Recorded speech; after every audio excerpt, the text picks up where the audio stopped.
저한테 상담 온 환자 중에서 그동안 무슨 영양제를 복용했나요? 이렇게 하면 집중적으로 굉장히 긴 시간 복용한 환자가 있으셨어요. 그분에게 이제 유방암이 왔고 좀 약간 기수도 높게 오셨거든요. 당장 을 끊어라.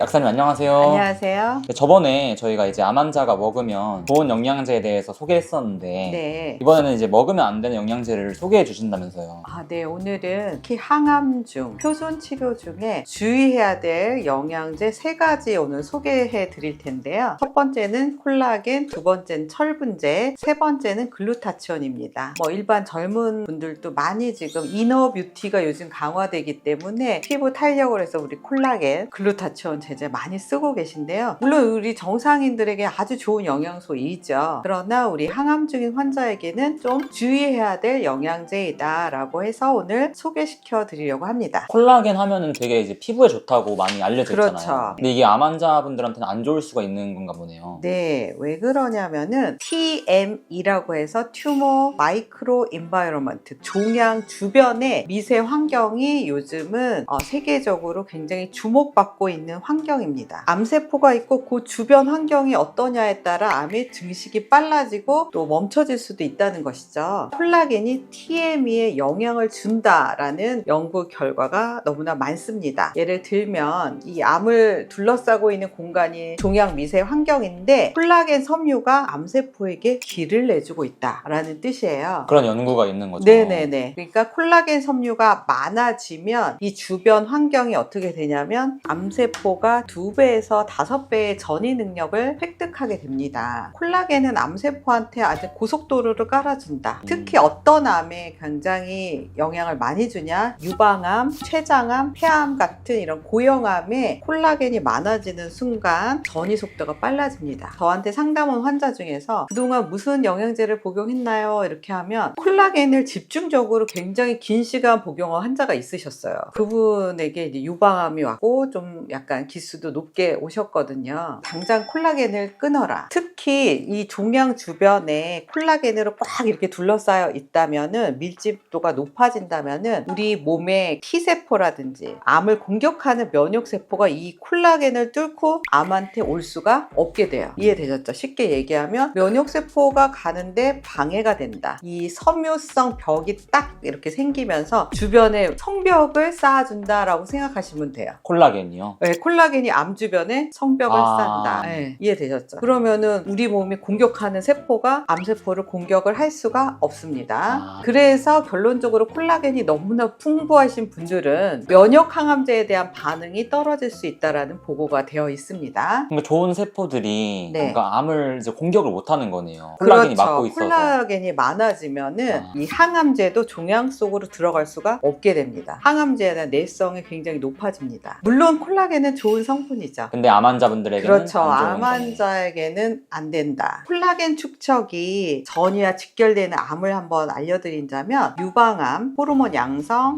헐투 양성, 3중음성 유방암 다 해당이 되고요. 특별히 췌장암이 굉장히 연관성이 높습니다. 콜라겐층이 굉장히 두꺼워지고 딱딱해지면서 이 췌장 주변에 암으로 진행이 되는 것이고요. 폐암, 난소암, 간암, 위암 이런 암들이 콜라겐과 연관이 있다라는 논문들이 있습니다. 거의 저희가 아는 모든 암들이 연관이 되어 있는 거네요. 그러면. 그렇죠. 그렇기 때문에 굳이 항암 중에 굳이 콜라겐을 신경 쓸 필요는 없다. 이해되셨죠? 콜라겐을 기존에 복용하셨던 특히 유방암 환자들, 우리 여성암 환자들이 젊은 분들이 나 얼굴이 너무 처져 이런 거에만 신경 쓰시느라고 콜라겐 복용을 오랫동안 또 맛있는 콜라겐도 젤리 형태로 많잖아요. 그렇죠. 그거를 복용하고 있다면은 당장 끊어야 될 영양제 1번 콜라겐입니다. 콜라겐은 뭐 나중에 먹어도 되니까 우선 그럼요. 치료에 집중하는 게 맞는 것 치료에 같아요. 집중하는 게 좋습니다. 네. 두 번째 영양제는 철분제입니다. 철분 너무나 중요하죠. 만약 정말 악성 철결핍성 빈혈이 있다면 의사 선생님의 감독하에 혈액 검사를 해서 철분 부족이 유력시 됐을 때 철분을 투여하시는 게 정말 필요한데요. 철은 정상세포한테도 필요하지만 암세포도 이 철분을 너무 좋아해요. 정상 정상세포보다 2배에서 10배 더 많은 철을 끌어들입니다. 그러면서 암세포의 성장을 하는데 이 철분을 사용하는 것이에요. 아, 그럼 철분이 암세포 성장에 도움을 주는? 네네, 도움을 줍니다. 그래서 철분이 많아지면은 암세포가 더 빨리 증식할 수 있다는 것이 최신의 연구 결과고요. 그래서 철 과다는 몸 안에 활성산소를 또 굉장히 많이 증가를 시켜요. 그럼 활성산소가 너무 과다하면 암세포의 돌연변이가 증가하게 됩니다. 그래서 우리가 너무나 과도한, 물론 적혈구나 헤모글로빈 기준으로 했을 때 너무나 이렇게 높을 필요는 없다. 그러니까 제가 암 환자들 보면 헤모글로빈 여성분이 15 이상이면 조금 암의 위험도가 조금 높아져 있다. 거기에다가 철분의 함량이 혈액 속에 많은 데다가 그다음에 지방도 또 좀 많으시고 뭐 콜라겐이나 이런 영양소만 만약에 섭취를 하셨다면은 암의 발생률이 높아진다. 철분, 특별히 유방암, 난소암, 대장암, 간암이 의존성 이런 대사를 하는 암인 경우가 있습니다. 이런 경우에는 해롭게 됩니다. 그 다음에 이 철분 역시 아까 말씀드렸듯이 종양 미세 환경, 튜머 마이크로 인바이러먼트를 악화시킨다는 거예요. 철분이 많게 되면 T세포, 면역세포의 기능이 떨어집니다. 그리고 역시 면역이나 표적 치료제 반응이 떨어질 수 있기 때문에 철 과다는 안 되고요. 아드리아마이신이라는 그런 항암제나 백금제 항암제를 쓸 때는 철분제를 쓰시면 상호작용이 일어날 수 있다. 좀 쉽게 말하면 철분제도 그런 좋은 세포들의 능력을 네. 약화시키는 네. 그런 거죠. 네네. 그리고 이제 혈액 검사 중에서 CRP라는 염증 수치가 굉장히 상승돼 있다는 거는 우리 몸에 급성 염증이 많이 있고 많이 자라거든요. 그럴 때 만약에 철분제를 섭취한다. 그럼 암이 더 부스팅 되겠죠. 더 빨리 자라겠죠. 또 하나는 페리틴이라는 수치가 있어요. 더 헤모글로빈보다 조금 더 철분의 상태를 볼 수 있는 수치인데 얘가 오버되어 있는데도 나는 지금 항암을 잘 막기 위해서 철분을 먹고 또 때로는 우리가 소고기 이런 철분이 많은 음식들을 과도하게 섭취할 때는 암이 활성화될 수가 있다입니다. 특히 이 페리틴 수치는 난소암 이런 여성성 암의 페리틴 수치가 급격히 상승되어 있는 경우가 많습니다. 그래서 난소암, 자궁암, 유방암 이런 경우에 혈액 수치에서 페리틴 수치도 조금 추가해서 나의 철분 상태는 어느 정도인지 정상인지 저하인지 아니면 과도한 상태인지를 한번 체크해 볼 필요가 있습니다. 그거는 그러면 이제 병원에서 하면 되는 거예요? 그렇죠. 아, 네. 아무 병원에서 다 가능한 건가요, 그러면?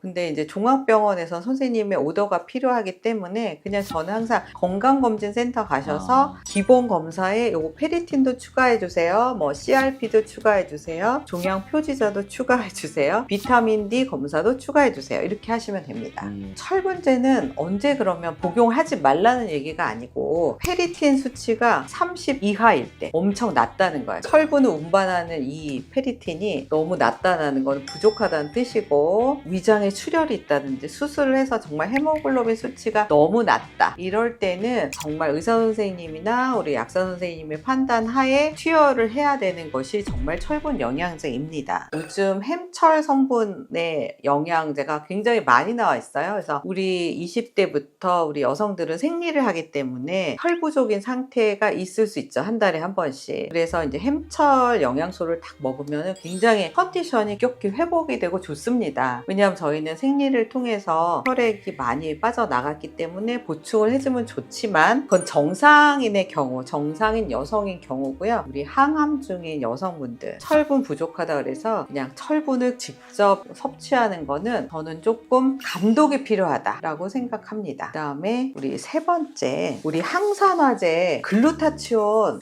많이 섭취하죠. 요즘 피부 미백 효과가 있다. 네, 글루타치온 주사도 있고 간에 두게 좋고 활성산소를 제거하고 굉장히 피로회복, 혈관회복에 굉장히 좋은 영양소입니다. 간해독에 아주 직결되는 건데요. 그러나 이거는 정상인의 경우에 글루타치온의 좋은 효과이고요. 지금 우리 글루타치온이 암세포에 작용을 한다는 연구 결과가 너무나 많습니다. 우리 항암 치료는 이런 산화 스트레스를 이용해서 암세포를 산화 폭발을 시켜갖고 죽이는 거예요. 그런데 항산화제는 산화를 방어해 주기 때문에 약간 항암제의 효과를 낮추는 효과가 있습니다. 특별히 이런 세포독성 항암제, 우리 기본적으로 뭐 유방암, 난소암, 식도암, 폐암 세포독성을 많이 하세요. 뭐 탁솔제제, 독소루비신, 사이클로포스페린 사이클로스파마이드 이러한 항암을 할 때는 이 활성산소를 이용해서 암세포를 죽이는데 여기다가 글루타치온을 쓴다. 그럼 약간 모순된 치료 방법이 되는 것입니다. 그래서 이 항암 글루타치온 같은 항산화제를 우리 비타민C도 고함량을 많이 쓰시거든요. 뭐 고함량 주사요법이나 고함량 비타민C를 이렇게 투여하는 경우에는 항암 중에는 저는 조금 항암 표준 치료를 완료하고 몸의 회복을 위해서 쓴다는 거는 전 좋을 것 같지만 항암 중에 이렇게 강력한 항산화 효과가 있는 글루타치온, 뭐 비타민C 고함량 요법 저는 조금 제한을 해야 된다고 생각해요.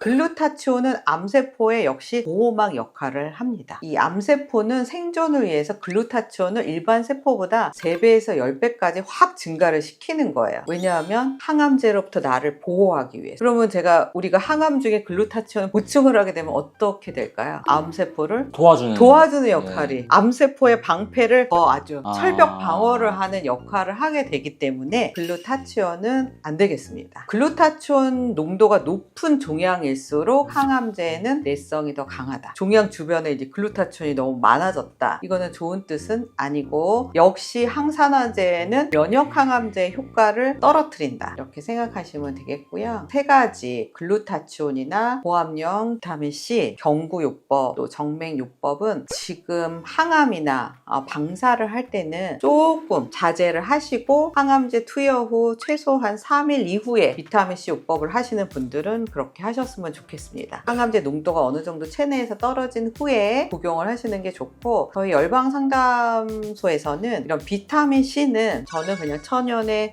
야채, 과일 속에서 섭취하는 게 최고로 좋다. 뭐 브로콜리, 양배추, 케일, 당근 속에 있는 어떤 비타민C라든지 우리 사과 이런 거에서 충분히 섭취할 수 있다. 이런 항산화제는 천연으로 식사로 보충을 하셔라 라고 저희는 가이드를 하고 있습니다. 저희가 먹고 있는 몽땅 주스에 비타민C가 많죠. 7가지 야채, 과일이기 때문에 그걸 천연으로 섭취를 하시면 된다. 그것이 항암제와 충돌을 일으킬 정도의 농도가 되지 않는다라고 생각을 하고요. 그래서 우리가 정상인들이 너무 좋은 이 이너뷰티가 요즘 화장품도 먹는 콜라겐, 먹는 글루타치온, 또 하나는 우리 여성분들 철분 굉장히 좋은 영양소입니다. 나쁘다는 게 아니라 여러분들이 항암을 하고 있다면 항암 어렵잖아요. 너무 힘든 항암을 하는데 효과를 높이는 영양소를 복용을 하셔야지 낮추는 영양소는 중단을 하셔라. 그래서 여러분에게 좀 새로운 방향을 안내를 해드렸습니다. 네, 도움이 되셨다면 좋아요, 구독, 알림 설정 부탁드릴게요. 또 만나요.